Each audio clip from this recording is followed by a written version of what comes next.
Muy buenas tardes, señor presidente del Consejo de Estado, señor presidente de la Corte Constitucional, señor vicepresidente del Consejo de Estado, directivos, responsables de tantas altas magistraturas de este querido país, autoridades, consejeros de Estado, colegas, queridos amigos, me disculpan que no los enumere a todos como sería de justicia por su nombre, porque se nos ha hecho tarde. No sé si han observado este pequeño detalle, pero yo, fuera de bromas, tengo que decir muy en serio que es profundísima mi gratitud por el grandísimo honor que me hacen al haberme invitado a participar en un evento de esta categoría y de esta calidad.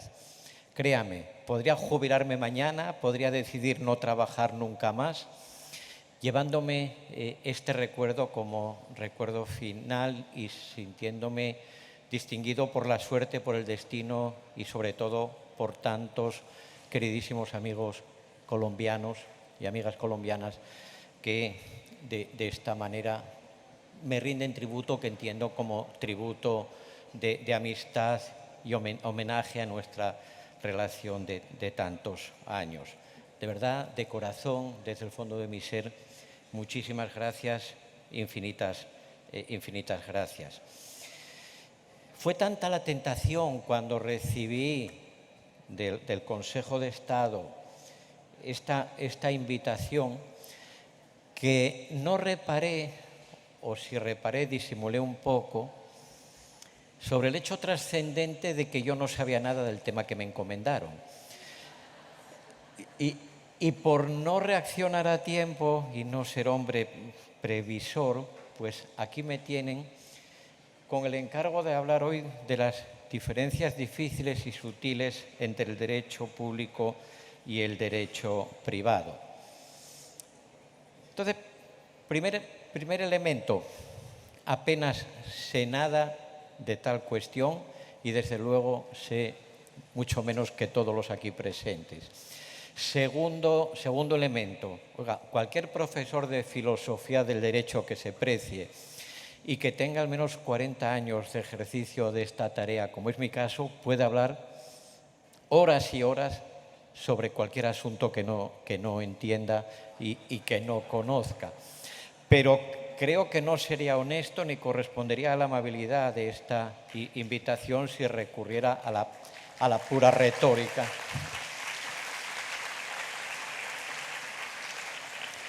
Si recurriera a la pura retórica para rellenar este tiempo del que de esa manera no me haría merecedor. Aparte de todo, y en este preámbulo reconozcan que me han puesto las cosas difíciles. Yo llegaba a este solemne acto convencido de que, digamos, en un contexto habitual, pues tendría que hacer unas consideraciones con alguna pretensión académica. Pero la cosa se nos complicó, nos pasa en casa y nos pasa aquí también. Y eso me lleva, si ustedes no me lo toman como indebido atrevimiento, a formular ahora al inicio de esta charla mía un pequeño lema con el que tal vez sería más apropiado que concluyera mi exposición. Algo en lo que creo muy profundamente en este momento que nos ha tocado vivir en todos nuestros países, en el suyo sin duda, indudablemente también en el mío. Y esa fórmula que quiero proponer es muy simple y se puede enunciar así: volvamos al derecho. Hay que regresar al derecho. Se nos ha escurrido el derecho, se nos está yendo de las manos en medio de variadísima charla, con un tremendo desorden conceptual, académico, científico, discursivo, retórico. Si me permiten emplear algunas fórmulas, dichos o refranes propios de mi país, en algunos casos no sé si compartidos en esta querida Colombia, se nos han mezclado las churras con las merinas. Uno ya no sabe a qué tenerse. Se nos licuaron, se hicieron evanescentes y fútiles las fronteras entre el derecho, la política, la moral, la economía. Vivimos en un totum revolutum en el que parece que todo vale, y perdóneme de nuevo la confianza, ya me estoy tomando más de la cuenta, el dicho final podría ser: ahí donde todo vale, tonto el último.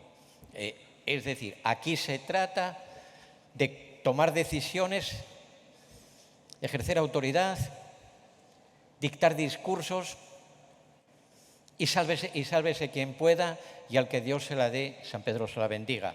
Bueno, esta es mi modestísima reivindicación, toléremelo así como viejo profesor y filósofo que soy. Gracias, son muy amables. En fin, esa era la reivindicación. Volvamos al derecho. Pero volver al derecho tiene algunas exigencias y un poquito de eso quisiera hablar en relación con el tema que nos convoca. Volver al derecho quiere decir, como mínimo, enumeración abierta, tenemos que volver a entender esto del derecho que es, en qué consiste, dónde está, cuáles son las normas del derecho, cómo se ordenan. Es decir, lo más acuciante en la actualidad para nosotros, de distintas formas, profesionales del derecho, en este momento, lo más acuciante y curiosísimamente es volver al primer semestre de la carrera. Volver a estudiar derecho, volver a enterarnos de qué es, cómo se hace, cómo se relaciona, de qué consta, qué es un sistema jurídico, cómo se interrelacionan los sistemas, etc.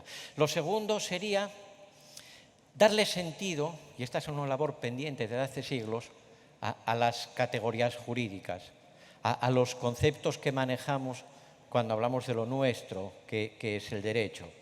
Les propongo amistosamente que hagamos este ejercicio en un gran evento como este. Miren, cada vez que salga a relucir la palabra derecho, desde luego, la expresión derecho público, la expresión derecho privado, el término contrato, la expresión acto administrativo, responsabilidad, propiedad, lo que quiera, hagamos este ejercicio de humildad.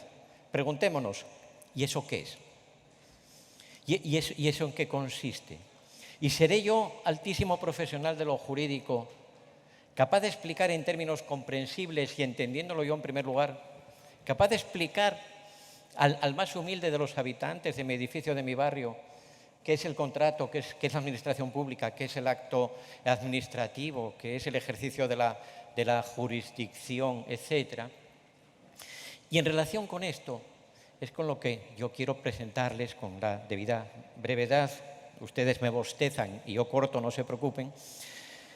Quiero presentarles una tesis en relación con nuestro tema del que he dicho, que no sea una tesis un tanto provocativa. Y es la siguiente.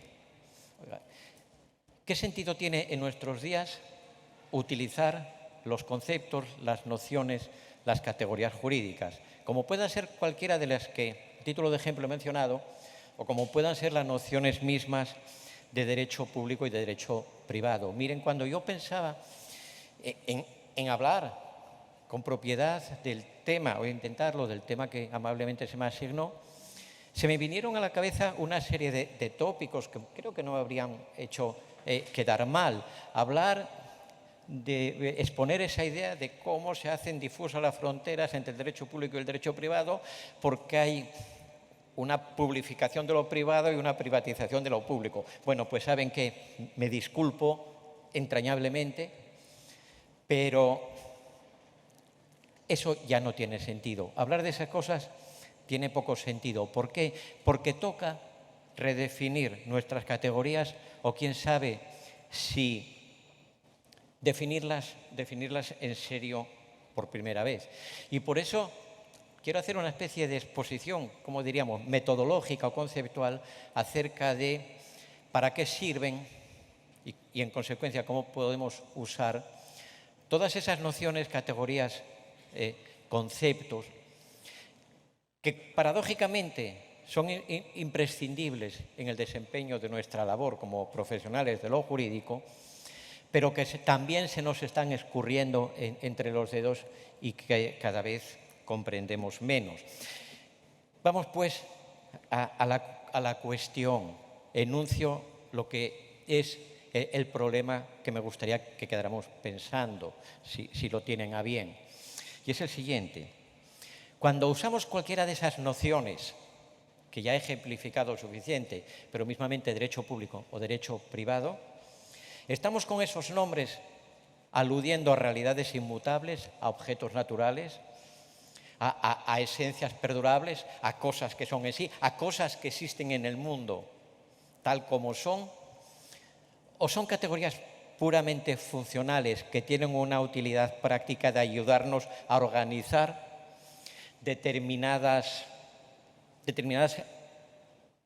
cuestiones, determinados instrumentos con los que ineludiblemente tenemos que trabajar cuando trabajamos en lo jurídico. Déjeme rapidísimo poner un ejemplo que se sale del ámbito de lo contencioso, pero que nos ayudará a comprender lo que quiero decir. Cuando hablamos en derecho de familia, por ejemplo, de matrimonio, estamos aludiendo a una realidad ontológica predeterminada, a una idea platónica. ¿Es posible dar una definición universal y perdurable de matrimonio? Y donde digo matrimonio, pongan ustedes todas las categorías que queramos. ¿O se trata de puras convenciones puramente coyunturales que debemos usar mientras nos sean útiles y que después debemos desterrar o modificar en su sentido sin quedarnos prisioneros de la metafísica? Si los conceptos jurídicos tienen una esencia inmutable, pertenecen al reino de lo ontológico y de la metafísica, la naturaleza de los conceptos jurídicos no puede cambiarla ni el legislador, ni menos aún los jueces.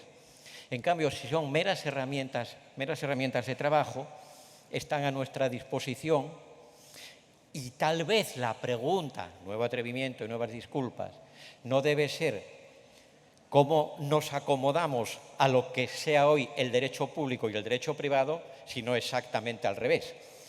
¿Cómo reformulamos ideas como esas para que sigan teniendo sentido para nosotros hoy, cuando en un mundo que ha cambiado hacemos lo que hacemos? Bien, ahí quedó enunciado el tema que tendré que tratar muy por encima, pero antes déjenme que les cuente un par de casos.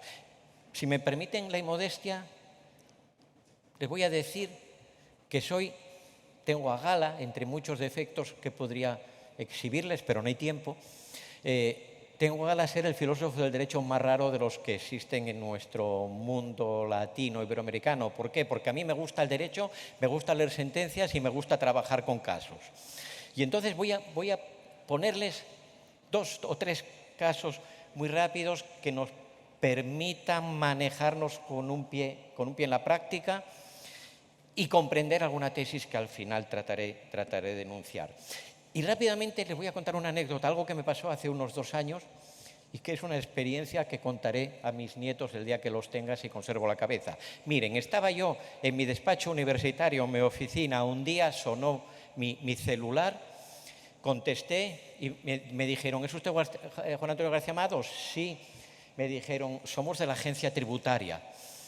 La agencia tributaria, saben que es una institución española que engendra terror en el ciudadano común y en el ciudadano con mala conciencia, que somos todos. Bueno, y entonces yo me dije, date por muerto, hasta aquí has llegado. Y les contesté, bien, ¿y qué se les ofrece? Vean, y añadieron, ¿y usted es ese profesor que critica los principios y el principialismo y la ponderación? Ya no sabiendo yo cuál podía ser la conexión entre eso y mis deberes impositivos, les dije, bueno, pues sí. Respuesta que me dejó patidifuso. Me dijeron, pues queremos contratarlo. ¿Y quieren contratarme para qué? Y respondieron, miren, la Sala de lo Contencioso Administrativo, la tercera, del Tribunal Supremo Español, a nosotros los de la Administración Tributaria nos está destrozando, nos está hundiendo. ¿Y sabe qué? Ha dejado de importarles, dijeron ellos, que eran juez y parte, claro, ha dejado de importarles lo que diga la legislación tributaria y nos disparan en cada sentencia con principios que no sabemos de dónde se los sacan. No son palabras mías, son expresiones suyas. Entonces ya le vi el morbo al asunto. Les dije que sí, por supuesto, se me olvidó pedirles un precio decente. Y todo iba dirigido a un congreso donde debatían altos directivos de la agencia tributaria y magistrados de esa sala de lo contencioso administrativo del Tribunal Superior, del Tribunal Supremo Español. Yo les dije también a aquellos de la agencia tributaria, miren, yo algo de derecho voy sabiendo con los años, pero de tributario no sé nada. Y es de los campos de los que tampoco leo sentencias, por una cuestión de buen gusto, tal vez. Y me respondieron, no se preocupe, que nosotros vamos a enviar una selección de sentencias. Y ahí me cambió el gusto. Bien, la lectura de esas sentencias y el posterior debate en aquel congreso, que fue en Santander, España, me cambió muchas cosas y me hizo más pesimista de lo que en materia jurídica ya era, pero yo les voy a contar una o dos sentencias de aquellas que en aquel caso trabajé.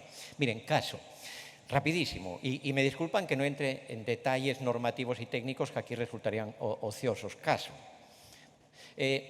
La legislación española, la ley sobre el impuesto del valor añadido, establece quién está obligado a liquidar ese impuesto, en qué casos, en qué negocios, en qué tesituras, y también un durísimo sistema de sanciones económicas para quienes, estando obligados a hacer lo que llamamos la liquidación del IVA, no lo hagan. No había un problema de interpretación de dicha normativa en el caso que les voy a contar. Y entonces sucedió esto. Una determinada empresa, una firma, adquirió un inmueble en Madrid o hizo alguna operación con un inmueble y no realizó esa liquidación del IVA, del impuesto del valor añadido. El importe total de la operación, creo recordar que era unos 80 millones de euros. Lo que le tocaba liquidar del impuesto del valor añadido era, no recuerdo, un 50 o un 60, en la no liquidación tenía una sanción como del 50 o el 60%, muy fuerte. Pero miren qué circunstancias se daba. Ocurría que esa misma empresa, que tenía obligación de liquidar el impuesto del valor añadido, tenía derecho a deducirse el impuesto, es decir, a recuperar lo pagado. Y entonces, esa excepción no la contemplaba la legislación. Total, como fue sancionada por no hacer esa liquidación, recurrió y después de todas las vueltas procesales y jurisdiccionales, acabó el Tribunal Supremo diciendo que aunque la ley no distingue ese supuesto para, digamos, como excepción a la posible sanción, dado que no había habido en el fondo y materialmente ningún perjuicio para las arcas públicas por el hecho de que no presentaran la liquidación, dado que después ese dinero lo podían haber recuperado, la sanción vulneraba el principio de proporcionalidad. Y acabamos de mencionar el sombrero del mago, ante grandes magos aquí presentes, ¿no? Acabamos de mencionar el sombrero del mago, el principio de proporcionalidad. Y cuando uno ve la sentencia se pregunta, bueno, ¿y ese principio de proporcionalidad de dónde lo sacan? Lo sacan de dos sentencias del Tribunal Europeo de Derechos Humanos. ¿Cuánto tenían que ver con el caso? Bueno, más o menos. Otro caso, rápidamente, de los mismos protagonistas, la Sala del Contencioso Administrativo. Un asunto rapidísimo de contrabando de tabaco. La Guardia Civil, es decir, las Fuerzas de Seguridad españolas, detienen una embarcación que llevaba tabaco de contrabando. Rápidamente, dentro del plazo, pues hacen las diligencias debidas con suma eficacia, remiten a la autoridad tributaria competente para sancionar administrativamente por ese ilícito en tema de contrabando y pasan 15 meses antes de que la agencia tributaria ponga en marcha el expediente sancionador. Expediente que se lleva con todas las formalidades y que desemboca en una sanción. Los sancionados recurren y el Tribunal Supremo anula la sanción porque es desproporcionado el tiempo que se demoró la agencia tributaria en poner en marcha ese expediente. Dijeron, 15 meses son demasiado, eso es desproporcionado. ¿Cuál era el plazo que la ley establecía? Ninguno. No había plazo. Pero haciendo un control de proporcionalidad dijeron que 15 meses era demasiado, con lo cual todos nos podemos quedar pensando esto. Bueno, ¿y 12? ¿Y 3? ¿Y 7? ¿Y 2 semanas? Bueno, esto algo tiene que ver con lo que luego diré. Y ahora les voy a traer como elemento de contraste y por fin un caso de derecho civil que casi me provoca a mí un problema familiar. Porque miren lo que pasó. Estaba yo un día leyendo una sentencia de la Sala Primera del Tribunal Supremo, Sala Civil, que trataba del siguiente caso. Había una pareja no casada, pero que se entendía muy bien y se llevaba muy bien, eran un hombre y una mujer, y durante su relación él, que como suele pasar tenía algunos años más que ella, pues hace testamento y establece un legado de 100.000 euros para esa mujer. Y dice, pongan que se llama María García, dejo un legado de 100.000 euros para mi pareja, María García, y los herederos, en lo demás son sus hijos. Un año después esa pareja se rompe, pero se rompe muy pacíficamente, tanto que él, de modo voluntario, le deja ya una pensión durante un tiempo puramente voluntaria, sin obligación legal, y le permite que durante unos años siga viviendo en la casa que había sido común, pero que era de propiedad suya. Se rompe de una manera amorosa, ya no quieren vivir más juntos. Y un tiempo después, el hombre se muere y los hijos recurren la validez de ese legado. Miren qué cosa curiosa. Cuando uno cuenta a estudiantes normales, no a comunidades cualificadas como esta, cuando uno cuenta un caso así y pregunta a los jóvenes, ¿y usted cómo lo decidiría? Nunca le preguntan a uno, explíqueme qué dice la norma civil al respecto.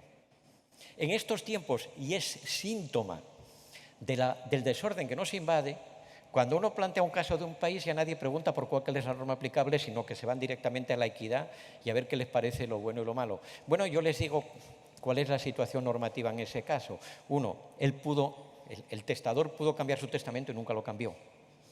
Pudo cambiarlo y nunca lo cambió. Hay una norma del Código Civil que dice, en los testamentos y para los legados, la causa falsa deberá tenerse por no puesta, salvo cuando conste fehacientemente que de haber sabido la falsedad de la causa habría sido distinta a la voluntad del testador. Bueno, pues ¿saben lo que hizo el Tribunal Supremo? Anuló el legado.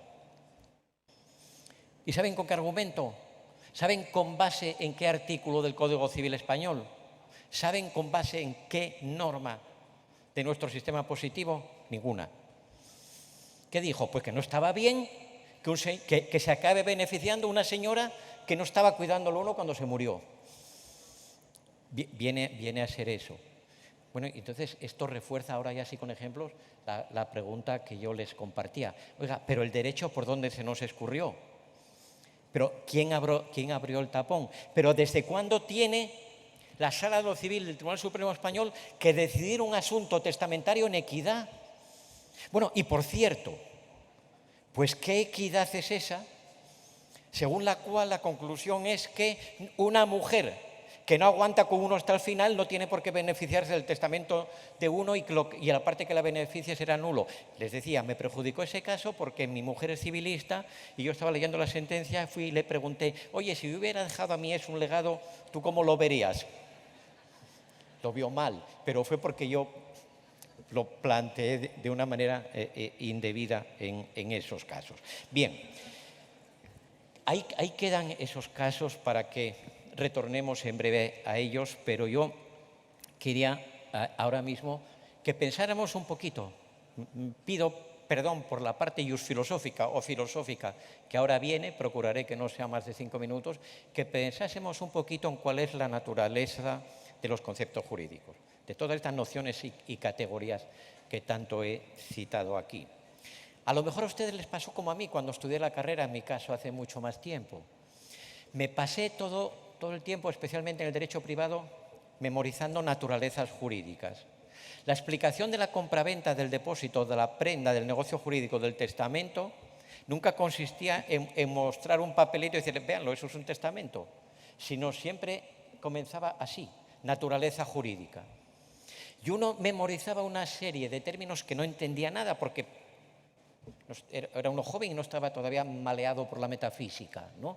Y entonces, contrato bilateral sinalagmático causal. ¿Cómo puede un joven saber qué significa sinalagmático?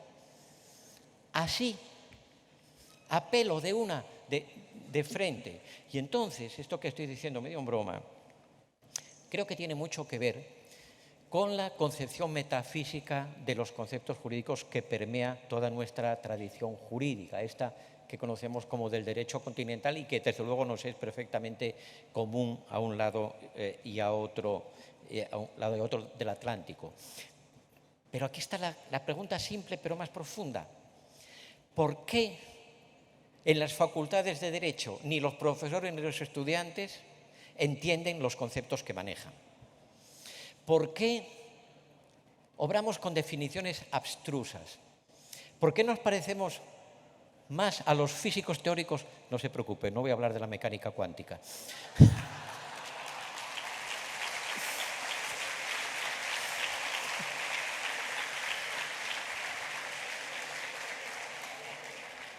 ¿Por qué nos parecemos más a los físicos teóricos hablando de los recovecos más oscuros del átomo que a personas que ejercen y enseñan un oficio eminentemente práctico? Supongan cómo sería que a los médicos se les formara sin que pudieran entender qué es el corazón, qué es el hígado, qué es el nervio óptico o qué es ese huesecito llamado martillo. Defíname eso, López. ¿Lo definió? Sí. ¿Sabe dónde está? No, listo ya. Pero como la definición estaba bien, ya le vamos a dar una excelente calificación. Y ahí viene la pregunta. Bueno, ¿por qué será que desde hace tanto tiempo la metafísica se apropió de los conceptos jurídicos? ¿Por qué la ciencia jurídica se volvió esotérica con ese? ¿Por qué una materia que debería ser absolutamente fácil de comprender porque es la vida misma se vuelve oscura, confusa, inabarcable e incomprensible? Bueno, yo manejo algunas hipótesis sobre las que en realidad no debo extenderme aquí, pero diría que la hipótesis es la siguiente.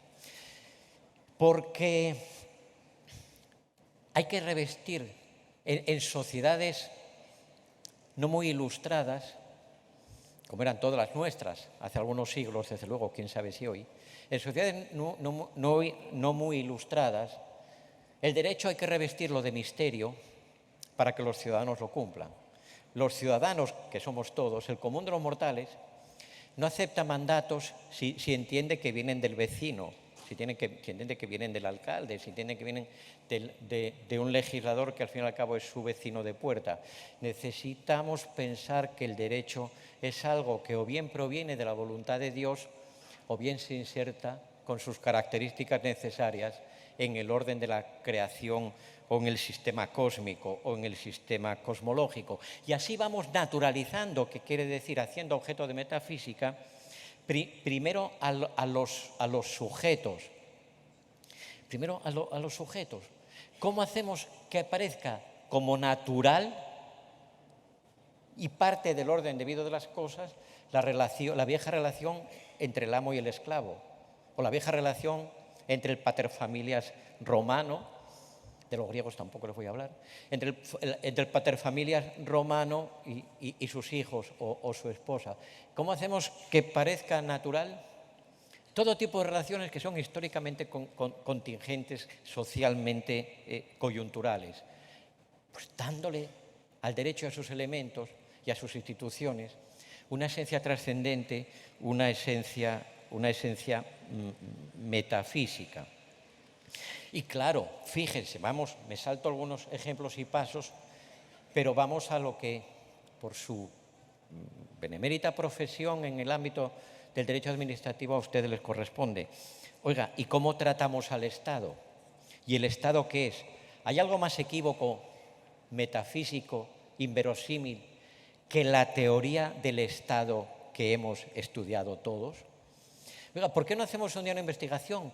Quizá algún arrojado o arrojada investigadora pudiera hacer una tesis doctoral sobre la idea profunda del Estado en la doctrina administrativa, la idea administrativa dominante, pero yendo al fondo del fondo y a la justificación de las justificaciones e interrogándonos sobre cuánto se entiende de todo eso. Ahora mismo volveré al Estado, pero necesitamos otro elemento más, y voy acabando esta parte, para comprender lo que nos pasa.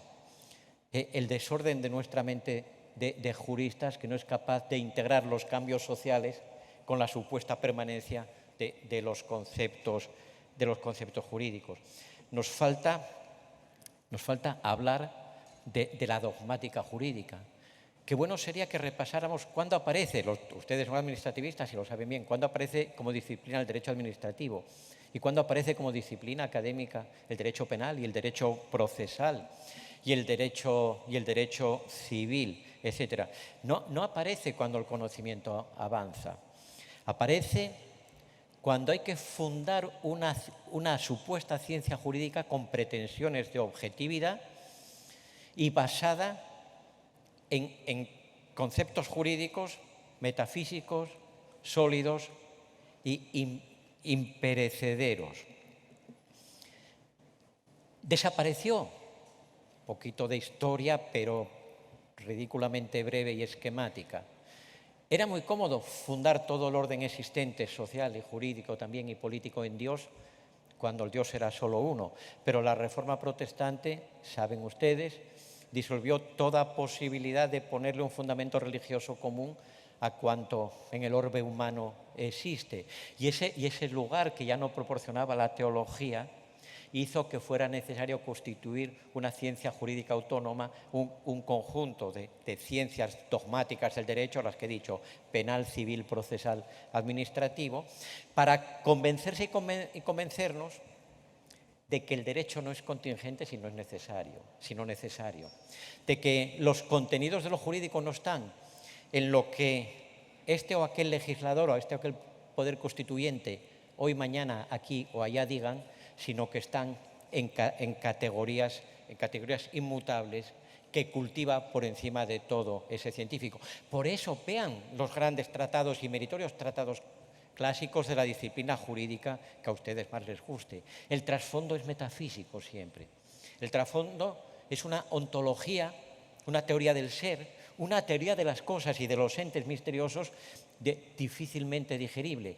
No se trata de ver qué nombre le ponemos a esta práctica o cómo delimitamos con qué nombre ciertos conjuntos de cosas que no podemos abarcar sin distinciones.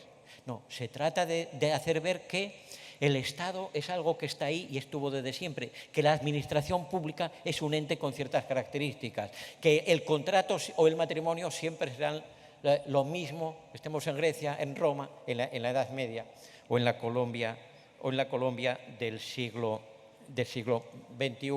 Bueno, entonces estaban haciendo una ciencia jurídica autónoma que daba fundamento al derecho en un contexto en el cual la uniformidad religiosa se había creído y en un siglo que es el que pienso que deberíamos analizar muy a fondo para entendernos hoy, siglo XXI, en lo que nos sucede. Y ese siglo que deberíamos volver a revisar muy a fondo es el siglo XIX.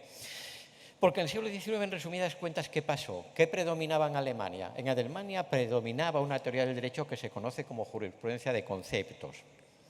Nosotros somos hijos de Alemania y de Francia, nuestra manera de entender el derecho. Y ustedes, como administrativistas que son, les gusta sentirse franceses, pero nunca podrán negar el gen alemán también. ¿Y esto por qué? Pues miren, ¿por qué la jurisprudencia de conceptos se llamaba jurisprudencia de conceptos? Pues porque partía de la idea de que la esencia del derecho no está en aleatorios contenidos de las normas legisladas, sino que está en contenidos necesarios de conceptos inmutables.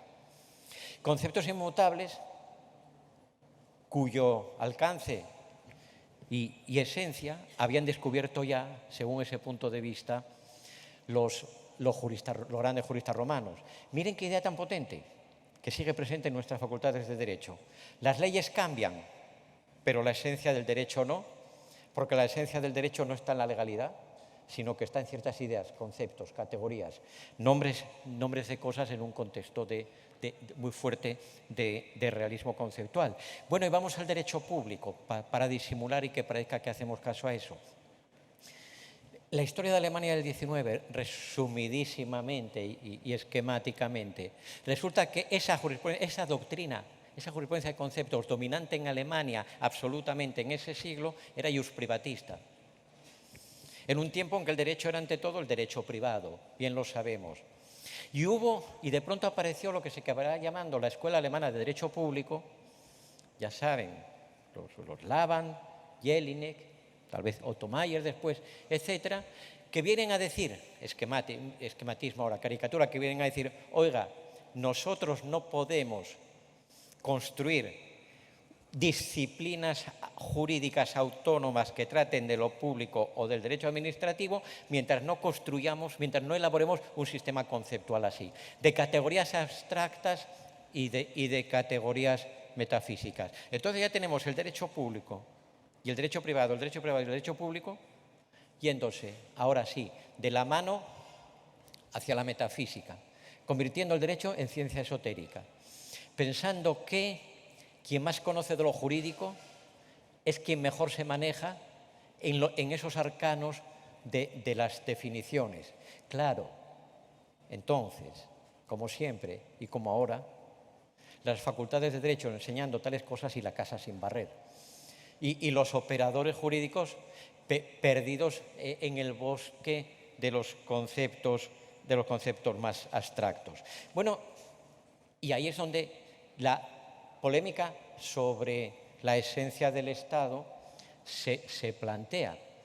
Y Jelinek, todos hemos estudiado en nuestra carrera alguna vez, nombrando sin nombrarlo, la definición del Estado de Jelinek o la teoría de los elementos del Estado de Jelinek, territorio, población y poder. Pero miren en qué situación tan curiosa, nos ayuda a entenderla de hoy, se encontraba Jelinek, quizá, y se encontraba aquella escuela. Si juridificamos por completo el Estado, veremos quién lo hace luego, perdemos su anclaje en una realidad política, en una realidad nacional, en una realidad social vivida. Si en cambio decimos que el Estado es pura emanación cuasi natural de cada sociedad, de cada pueblo con su espíritu, entonces negamos la juridicidad en este momento en que tenemos que construir una ciencia jurídica de lo administrativo, una ciencia jurídica de lo público. Solución, Jelinek, oiga, pues las dos cosas, tanto lo uno como lo otro. Los abogados es lo que hacemos siempre, cuando no sabemos para dónde ir decimos que es que la realidad es dual y que es un poco de esto y un poco de aquello. Bueno, en ese contexto, la gran tensión en el siglo XX la va a producir Kelsen. ¿Quién fue el gran desmitificador del derecho? Kelsen. ¿Quién trató de depurar al derecho de todas sus adherencias metafísicas, míticas? ¿Quién trató de desacralizarlo? Kelsen. Y ese Kelsen a su maestro Jelinek le dijo, mire, de dos caras nada, el derecho no es más, el Estado no es más que el derecho visto por debajo, no, que la otra cara del derecho. El Estado no es más que un sistema jurídico en acción, porque población del Estado sí, la que dice el derecho que es población de ese Estado. Territorio del Estado sí, aquel donde se aplican las normas. Poderes del Estado los que el derecho instituye. Luego, más allá del derecho, no hay nada, nos dijo Kelsen. Es el Estado la otra cara del derecho. Claro, ese fue el intento más tremendo de juridificar el Estado, de constituir disciplinas jurídicas sin metafísica. Tenemos lo que hay, tenemos la ley y la ley no la pone ni el destino, ni los sabios, ni los dioses. La ley se hace en cada sociedad como surge y en democracia la hacemos entre todos, entonces aligérela de todos esos añadidos metafísicos y estudiémosla con la humildad y la naturalidad con que se analiza lo más prosaico. Reacción, que no podía ser. Oiga, ¿ustedes cuántas veces escucharon en sus facultades o entre sus colegas insultar a Kelsen? bastantes, ¿no? Por descreído, por judío, por no tenerle fe ni al Estado, ni a la nación, ni a la familia, ni a nada. ¿Cuántas veces escucharon insultar a Kelsen? Pues en mi modesta interpretación, seguramente equivocada, cuantas más veces en una colectividad de juristas se insulta a Kelsen, más se demuestra el escaso nivel de ilustración de esa comunidad, las dificultades que esa comunidad de juristas tiene para captar el derecho en lo que pragmáticamente y materialmente es, en lugar de revestirlo de ropajes metafísicos con los que se engaña a sociedades primitivas, haciéndolas pensar que deben obedecer los designios de lo que viene del más allá, en lugar de empoderarnos, como corresponde a un Estado democrático, sí, y social, de derecho, en lugar de empoderarnos como ciudadanos de un Estado democrático de derecho, donde la ley es nuestra, según dice la Constitución. Bueno, ustedes saben cómo le dieron a Kelsen en Weimar. Ustedes saben cómo se convirtió en el enemigo público número 1 de todos los profesores de derecho bajo el nazismo. Pero ahora vamos a llegar a la explicación del presente y voy acabando. A ver si no soy el que más habla hoy.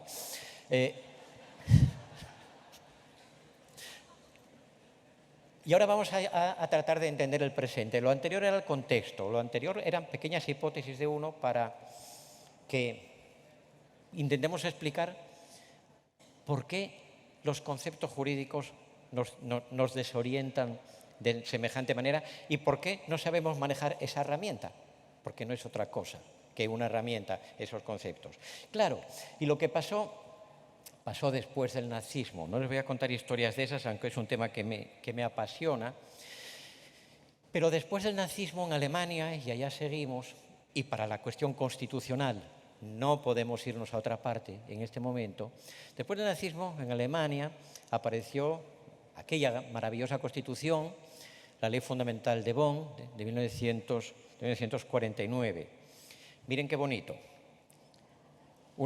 Después del intento insuficiente y frustrado por los propios constitucionalistas que no la querían de la Constitución de Weimar, bueno, tenemos el 49 y después de derrotar al mal que el nazismo encarnaba, tenemos una Constitución llena de principios, tenemos una Constitución de naturaleza indudablemente parlamentaria, tenemos una Constitución profundamente democrática, tenemos una Constitución que con suma generosidad enumera derechos fundamentales y no solo eso, sino que acumula garantías para la protección de esos derechos. Tenemos la primera gran Constitución que nos ha servido siempre como modelo. Pero ¿qué pasó? Y esto no es algo que yo me invente, aquí sí me siento muy respaldado por muchos estudios recientes. ¿Qué pasó? Algo que es dramático. Analicen cada país. Ninguna Constitución se mantiene incólume cuando los constitucionalistas la odian. Todas las constituciones que mueren, todas no, pero muchas constituciones cuando mueren a manos de los propios constitucionalistas, que no las quieren. ¿Qué pasaba con el constitucionalismo alemán de después del 49, años 50, años 60, años 70? Pasaba que todos eran, y esta es otra larga historia en la que no debo demorarme, pasaba que todos aquellos constitucionalistas o habían sido nazis o provenían, en línea académica, eran académicamente descendientes de juristas o nazis o sumamente autoritarios. Y entonces el gran problema que se plantea a finales de los años 50 es el siguiente, en aquella Alemania que se está rehaciendo. ¿Qué va a pasar el día que la izquierda gane unas elecciones aquí? ¿Qué va a pasar el día que el Partido Socialista venza? Que se temía, oiga, van a facilitar el divorcio, van a hacer divorcio libre, van a permitir ciertos elementos de lo que hoy llamaríamos liberación de la mujer, se va a mermar por vía legal la autoridad del marido dentro del matrimonio o la familia, la propiedad va a dejar de ser sagrada y habrá maneras más fáciles de limitar la propiedad privada en aras del interés público, etc. Y entonces hay un autor y una sentencia que encuentran la piedra filosofal, dicen eureka. Ese autor se llama Günter Dürig Y esa sentencia, de las más importantes en la historia del constitucionalismo, por otra razón, porque es la que establece por primera vez en la historia el llamado Driftwirkung o efecto horizontal de los derechos fundamentales, es la sentencia del caso Lut. Y en un lado y en el otro se dice esto: la Constitución es un orden objetivo de valores. Y esos valores tienen efecto irradiador. Esa frase cambió para bien o para mal, allá cada cual con lo que opine, yo creo que para horrible, pero son maneras de verlo. Esa frase cambió la historia del constitucionalismo, cambió la historia del derecho, esa frase cambió todo y fue el origen de tantas cosas de las que al menos doctrinalmente hoy nos pasan. Dijo, por ejemplo, Günter Dürig, esto está en su comentario al parágrafo 1.1 de la Constitución alemán, que dice que la dignidad humana es unantastbar, intocable. Cuando Günter Dürig escribe el primer comentario a ese artículo o parágrafo, se hace esta pregunta, dice: ¿qué cosa en Alemania, bajo esta Constitución que eleva a valor supremo la dignidad humana, nunca podrá ser constitucional, diga el legislador lo que diga? ¿Qué cosa es inconstitucional por definición? Brutalmente inconstitucional, porque no hay nada más opuesto y reñido con la dignidad humana. ¿Saben cuál es el ejemplo que pone Günter Dürig? La inseminación de una mujer con semen que no sea de su marido. Ese es el ejemplo que da Günter Dürig en el año 59. Eso era lo más indigno. Bueno, pero más allá de la anécdota, me interesa que veamos brevísimamente, muy brevísimamente, el hilo de continuidad. Fíjense, primera etapa que nos lleva hasta hoy y a este llamado neoconstitucionalismo. La Constitución es un orden objetivo de valores. Problema. Bueno, y yo, juez, dispuesto a tomar muy en serio esa Constitución, cuya naturaleza es axiológica, y yo, juez, ¿cómo sé lo que dicta para cada caso concreto que tengo que decidir esa parte suprema de la Constitución, que son los valores, que es axiológica? Dos, o relacionado con esto, de esos valores, ¿cómo extraemos normas? Esos valores que son, vuelve la metafísica, pero ahora es una metafísica de los valores. De esos valores que son entes, cosas que en el mundo existen, aunque su existencia sea inmaterial, de esos valores, ¿cómo extraemos consignas concretas, normas, pautas normativas con las que pueda un juez decidir un caso? Y ahí es donde hay que aludir a otro gran autor que ha cambiado, para bien o para mal, la historia de nuestro derecho, de nuestro constitucionalismo y de todo, que se llama Robert Alexy. Robert Alexy dijo: los principios son la expresión deóntica de los valores y los valores son lo que son. Entonces, según esto, un principio constitucional no debe su condición de norma constitucional, principio, a ninguna voluntad o ningún ejercicio del poder constituyente, esté establecido como sea. Los principios constitucionales están porque son la expresión deóntica de los valores. Asimilemos eso. Y eso es lo que explica que, según este constitucionalismo, los principios constitucionales, para empezar, puedan ser tanto expresos como implícitos.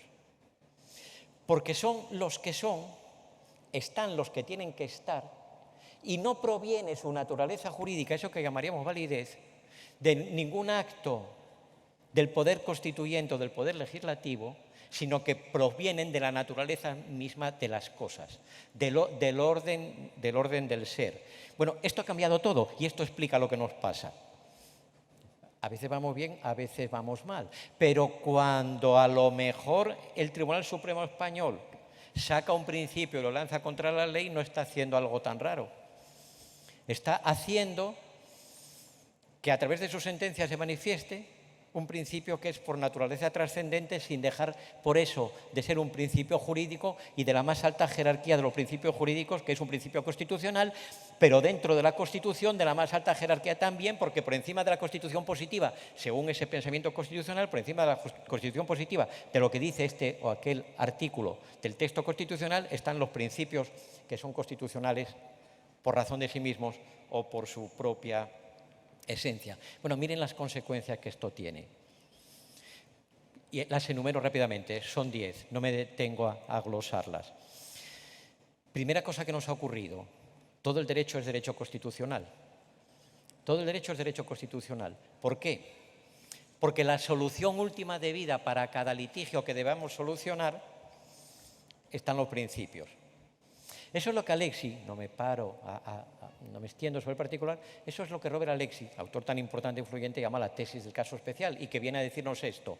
Lo primero que el juez tiene que hacer cuando decide un caso es mirar qué dice la ley y los precedentes vinculantes si los hay y cómo la dogmática ubica la situación. Pero luego tiene que mirar qué dice la razón práctica, es decir, qué impone la justicia. Y cuando hay choque,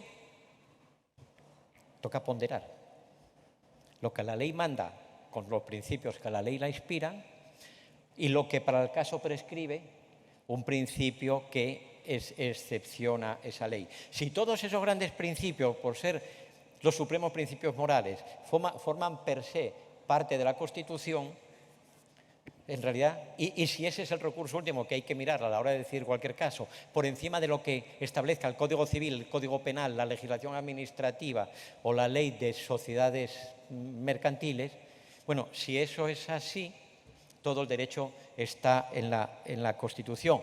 Pero no solo es que todo el derecho está en la Constitución, segunda consecuencia, es que la verdadera Constitución no está ni en el texto constitucional ni en cualquiera de sus interpretaciones posibles. La verdadera Constitución es la moral verdadera.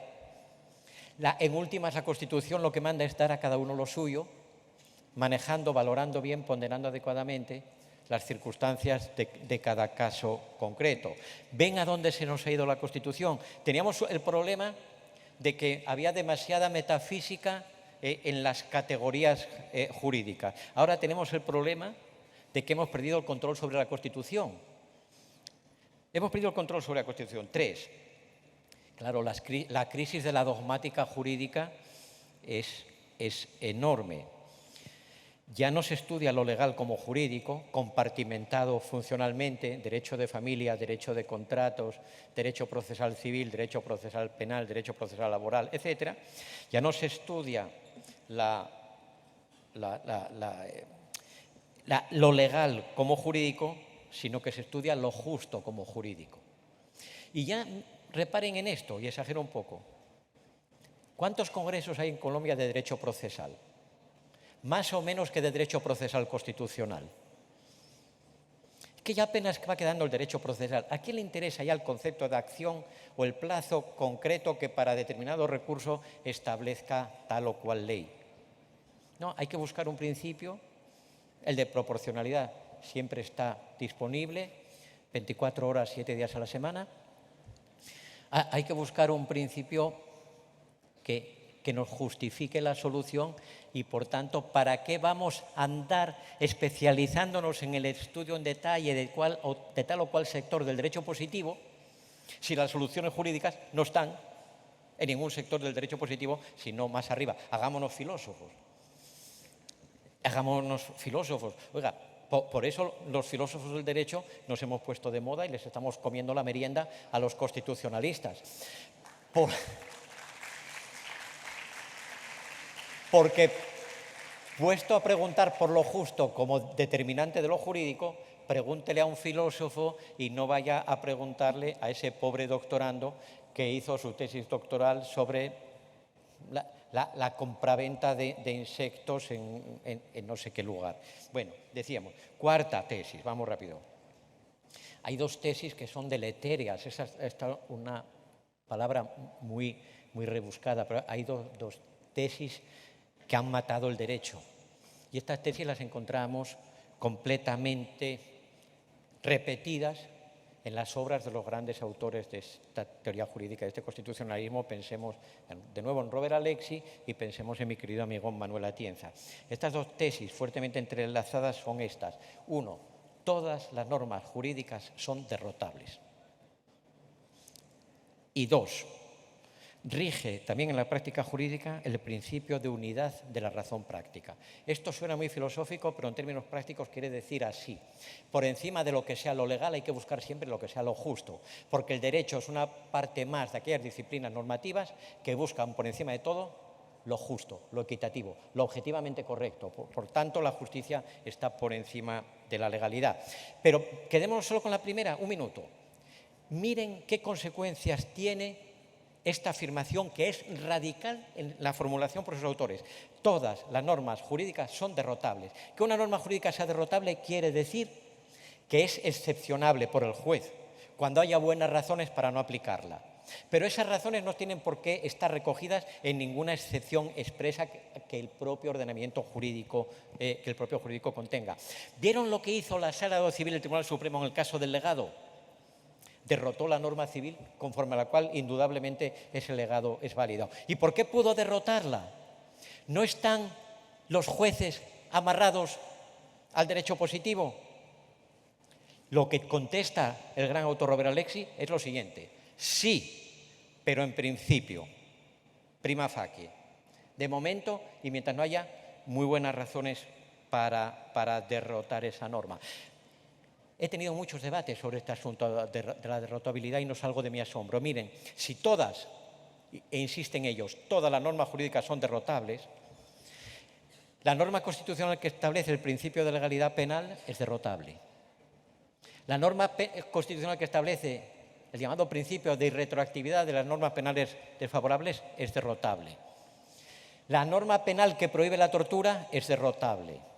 La norma penal y la norma constitucional que prohíbe la tortura. Pero además forcemos la paradoja, juguemos este segundo. La norma constitucional que afirma la primacía de la propia Constitución dentro del ordenamiento jurídico es derrotable. Con lo cual, si esa norma es derrotable, un juez puede decir que en este caso concreto, por estas y otras circunstancias, una norma de rango reglamentario predomina sobre la norma constitucional. Y uno dice, ¿cómo así? Y la respuesta es porque la norma constitucional es derrotable. ¿Y cómo la derrotó?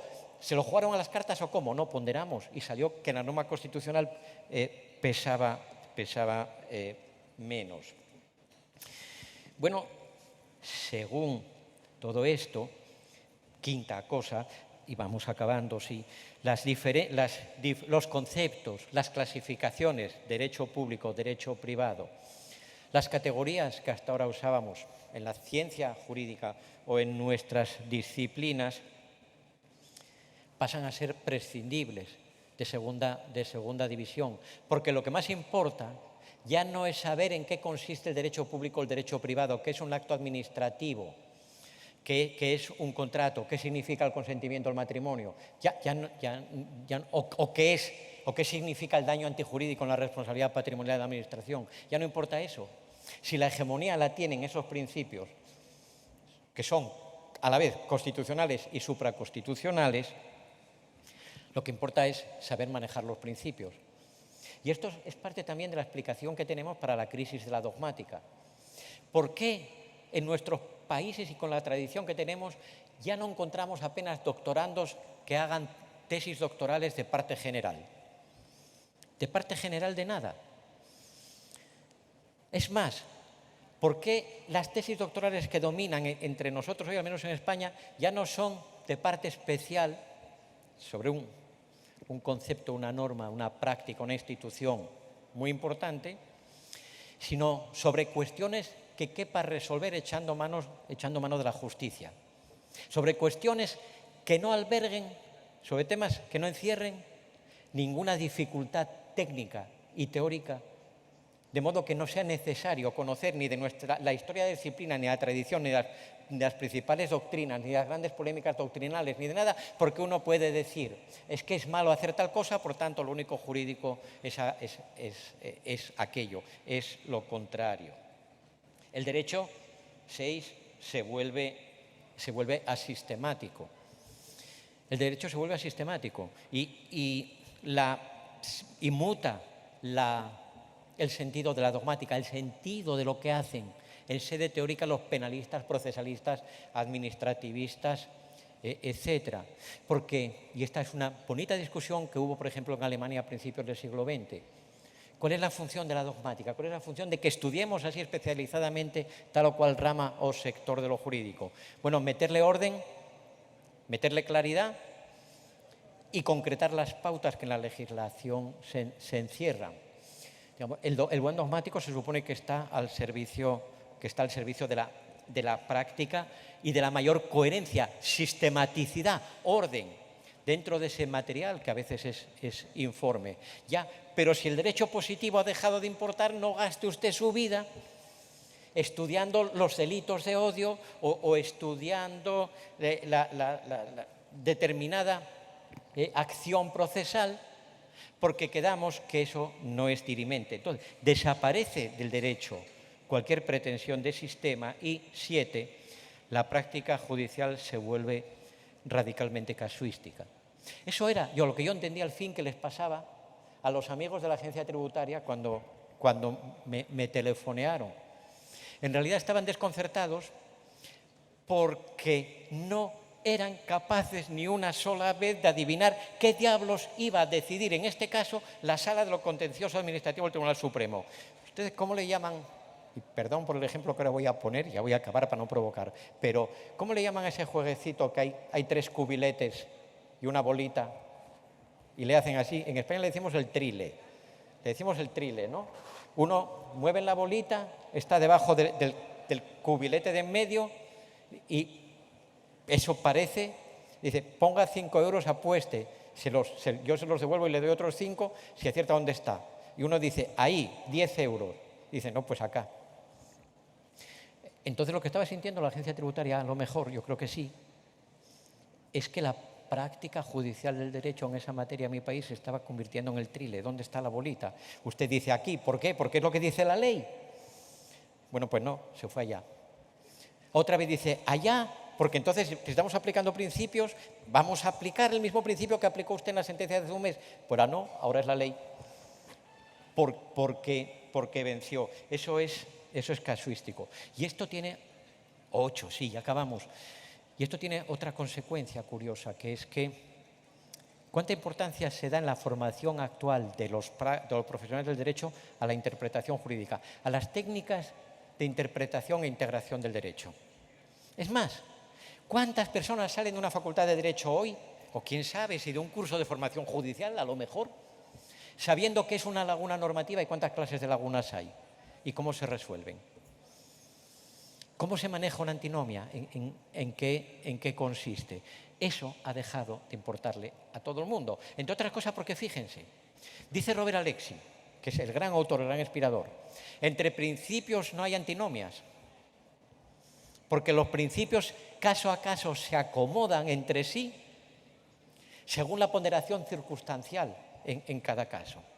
Por eso explica Alexi que cuando 2 reglas entran en conflicto hay una antinomia y aún hay que sacarla del sistema, pero que cuando 2 principios entran en conflicto no se trata de una antinomia o de una contradicción que acabe con la invalidez de uno. Y esas cosas son las que explican también otro fenómeno de nuestro tiempo, que es que hemos pasado del control de validez al control de aplicabilidad. Creo que esta es una hipótesis que merecería que estudiáramos.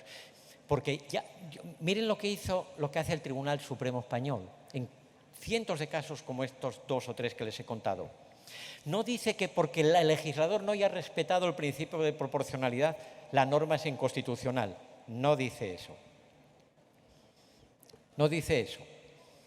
Entre otras cosas, ¿por qué? Porque no puede decirlo, porque el control de constitucionalidad no le corresponde al Tribunal Supremo. Entonces, miren qué dilema tan apasionante. Y esto es como una historia, podría ser una serie de Netflix.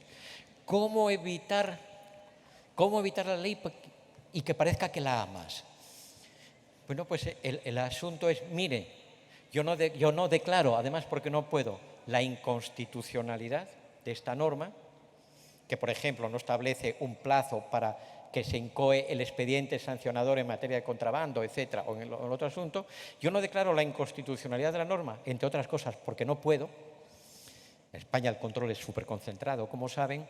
2, yo no planteo la cuestión prejudicial al Tribunal de Justicia de la Unión Europea, sino que porque yo quiero decidir yo por mí mismo. Entonces, ¿qué digo? Miren, vale todo, está bien, la ley es perfecta, todo está en orden, pero esa ley perfecta, válida, que está en orden y a la que ni cuestiono, ni ataco, ni planteo la cuestión de inconstitucionalidad ante el Tribunal Constitucional, según nuestro sistema, todo está en orden en la ley, pero yo no la aplico. Mano de santo. Entonces, ven, la validez ha dejado de importar. El pobre Kelsen se gastó la vida tratando de entender qué era lo de la validez y al final, siglo XXI, concluimos que nos importa un bledo lo que la validez sea, porque lo que importa es quién manda a la hora de decidir si la norma se aplica o no se aplica. Así que hemos pasado del control de constitucionalidad al control, como control de validez, al control de aplicabilidad.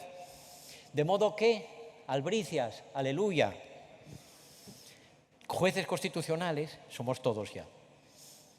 Bueno, pues es un bonito ejercicio de soberanía. Bueno, y les decía, dejan de importar los conceptos de teoría general como que sea laguna, antinomia, etc. Pero una última cosa, ya para hacer pleno el abuso. ¿Cómo excepcionamos? Esta se lo planteo, no, lo apunto y el año que viene me invitan y me extiendo. ¿Qué herramientas tienen los poderes judiciales que sean un poco morbosillos y que quieran ampliar su poder? ¿Qué herramientas tienen para poder excepcionar cualquier norma? Cualquiera. Es que emita nada más. Miren, toda norma, esto es un poco de teoría general, pero bien digerible y creo que fácilmente asumible. Toda norma general y abstracta iguala y diferencia. Toda norma general y abstracta iguala y diferencia. Una norma que diga, los jueces se jubilarán a los 70 años, la jubilación forzosa de los jueces, había una norma así en España, será a los 70 años, esa norma iguala y diferencia. ¿A quiénes iguala? A todos los jueces. ¿A quiénes diferencia? A los jueces del resto de los funcionarios públicos o de clases pasivas en el sistema español. ¿Usted cómo puede atacar? Usted puede atacar sobre este esquema teórico que hemos dicho, tanto la igualación como la diferencia, porque alguien puede preguntarse, un juez recurrió diciendo esto, mire, yo sí, también cumplo 70 años, pero resulta que de mí dependen 7 nietos que se quedaron huérfanos y viven a mi cargo. Yo tengo, a diferencia de mis colegas, yo tengo 7 maestrías y 4 doctorados. Yo estoy en plena forma física y mental y el año pasado corrí el maratón de Nueva York. Luego, ¿por qué la ley me tiene que igualar a mí al resto de los jueces de 70 años? Y entonces cualquier tribunal puede venir y decir, es contrario al principio de proporcionalidad no excepcionar, dadas esas especiales circunstancias de este juez, la igualación que en la ley se contiene. Y entonces, ven, los ejemplos vendrían aquí. Excepcionamos lo que la ley iguala. Bueno, y cuando la ley distingue, fíjense, ese ejemplo que he dicho, la legislación distingue la edad de jubilación de los jueces y la edad de la jubilación del resto de los funcionarios públicos según el régimen español. Bueno, y cuando estábamos con una técnica para diferenciar lo legalmente igualado y ahora estamos en la situación contraria. Y cuando la ley distingue, principio de igualdad. Principio de igualdad. Es contrario al principio de igualdad que legalmente se diferencie entre lo que merece ser tratado como igual, los funcionarios jueces y el resto de los funcionarios, aunque no sean jueces. Así que cuando otro funcionario me reclame, que tenga que jubilarse a los 65, me reclame que en sus circunstancias él tiene derecho a jubilarse también a los 70, yo lo igualo a los jueces, pasando por encima de la distinción. Bien, ¿qué quiero decir con todo esto? En resumidas cuentas, ya, al fin. Lo que quiero decir es que, retorno al principio, ¿qué sentido tiene, tal como están las cosas, que no gastemos mucho tiempo en disquisiciones sobre el concepto de contrato, negocio jurídico, responsabilidad extracontractual, imputación objetiva, derecho público, derecho privado. ¿Qué sentido tiene que hagamos semejante ejercicio de melancolía en un momento en el cual parece que el derecho ya no forman parte las normas que con esos conceptos pretendíamos explicar y sistematizar, y del derecho tampoco forman parte esos viejos conceptos que considerábamos imprescriptibles? Ahora toca, queridos amigos y amigas, toca hacer minería de principios. Nos toca ser submarinistas de la moralidad. Nos toca fingir que hay algo en el orden cósmico que justifique que no ejercemos arbitrariedad cuando decidimos como nos da la gana. Muchas gracias.